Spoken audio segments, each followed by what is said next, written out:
Welcome to Murders and Crime PH, kung saan ibinabahagi ko ang mga kakaibang kwento ng krimen na aking nalagap mula sa iba't ibang dako ng mundo. Ang serial killer ay tawag sa taong pumapatay ng at least 3 o mas marami pa over a period of time. In many cases, ang kanilang pagpatay ay may certain patterns, methods, or paraan ng pagpili na kanilang bibiktimahin. Marahil marami na kayong nababalitaan na serial killer sa Estados Unidos. Isa na dito ay sina Ted Bundy, John Wayne Gacy, Jeffrey Dahmer at marami pang iba.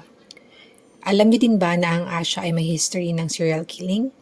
Halika at pag-usapan natin ang ilan sa mga kilalang serial killers ng Asia. 1962 nung pinanganak sa maliit na bayan sa Tokyo, Japan si Tsutomu Miyazaki. Premature siya nung pinanganak at may mga deformities. Ang kanyang daliri sa kamay ay pilipit dahil dito siya ay lumaking binubuli at pinagtatawanan ng ibang mga bata. Lumaki si Tsutomu na loner or hindi nakikipaghalubilo sa ibang tao. Dahil dito nagkaroon din siya ng depression at severe inferiority complex. Siya ay nasangkot sa pagkidnap at pagpatay ng mga batang babae. Ang mga batang ito ay may mga edad na 4 hanggang 7 taong gulang. Hindi lang pagkidnap at pagpatay ang ginawa niya sa mga bata, kundi pinagputol-putol niya rin ang mga katawan nito. Kinain niya ang ibang parte ng katawan at ininom ang kanilang dugo. Napag-alaman din na matapos niyang patayin ang mga bata ay ginalaw niya rin ang kanilang katawan. Sa madaling sabi, siya ay isang necrophiliac. Ang necrophiliac ay tawag sa mga taong nakikipagtalik sa isang bangkay na. Ang kanyang kaso ay nag-cause ng isang malaking panik sa buong Japan at binansagan siyang otaku murderer at Dracula. Si Ahmad Suraji ay isang cattle breeder o tagapag-alaga ng baka. Ayon sa kanya, noong 1988, napaginipan niya ang kanyang yumaong ama at sinabihan siya na pumatay ng 70 babae at inumin ang kanilang laway dahil pag ginawa niya ito, siya ay magkakaroon ng kapangyarihan. Dahil dito, sa loob ng 11 years, nakapatay si Suraji ng 42 na babae. Lahat ng kanyang naging biktima ay kanyang pinatay sa pananakal. Lahat sila ay kanyang inilibing sa isang tubuhan malapit sa kanilang bahay. Ang mas nakakatayong balahibo sa kasong ito ay lahat ng kanyang nilibing ay nakaharap patungo sa kanilang bahay. Nahuli si Suraji noong 1997 at siya ay nasentensyahan ng death sentence by firing squad noong 2008. Ang pangatlong serial killer na ating tatalakayin ngayon ay siguradong mapapasaya at mapapaproud kay Hannibal Lecter.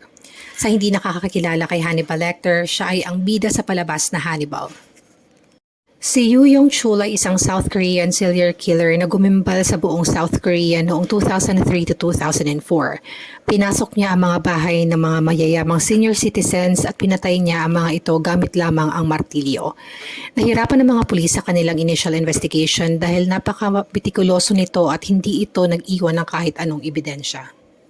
2004 na magpalit ng target si Yoo Yong-chul. Nagsimula siyang maghanap ng mga escort girls at mga masahista. Nung nahuli siya noong 2004, sinabi niyang kinain niya din ang ilang parte ng atay at lamang loob pati na rin ang utak ng mga biktima. Napag-alaman din na malaki ang sama ng loob nito sa mga mayayaman at mga babaeng bayaran. Si Yoo Yong-chul ay kasalukuyang nakakulong ngayon sa Seoul Detention Center sa kasong murder ng 21 katao at siya ay nasa death row. Si Ly Tan Van ay na-death sentence noong 2004 sa Ho Chi Minh City, Vietnam. Ano ang kanyang kasalanan? Pumatay siya ng 13 na katao gamit ang cyanide poisoning. Ang cyanide ay isang chemical na mapanganib na lason. Sinasabing ang nakamamatay na doses ng cyanide ay nasa 150 to 500 milligrams. Dati siyang miyembro ng Army Medical Team kung saan niya natutunan na ang cyanide ay hindi nag-iiwan ng trace o palatandaan sa katawan ng tao. Siya ay binansagan na Black Widow poisoner dahil ilan sa kanyang mga biktima ay kanyang mga dating asawa, mother-in-law at foster mother. Pare-pareho ang paraan ng pagpatay niya sa kanyang mga biktima. Kunwari kanya itong aalagaan ngunit lalasunin sa bandang huli. Ayon sa balita, matapos mamatay ang kanyang biktima, pepikiin niya ang last will and testament at ibang mga dokumento nito at kanya itong pagnanakawan. Kung inyong tatanungin ang isang Koreano tungkol sa serial killings, maaaring isa ang Hwaseong serial murder sa Gyeonggi Province noong 1986 to 1994 ang isa sa kanilang babanggitin. Noong mga panahong iyon, 15 na mga batang babae ang kanyang pinaslang at ginahasa. Lahat ng mga babaeng biktima ay nakitang nakatali ang kamay, may busal sa bibig, at sinakal gamit ang parte ng suot na damit ng biktima gaya ng medyas, stockings at underwear. Ilang taon ding nahirapan ang mga investigador na malaman kung sino ba talaga ang gumawa ng mga karumal-dumal na krimen na ito. Sinasabing 40,000 na katao ang kinuhanan ng fingerprints at 20,000 ang mga naging suspects.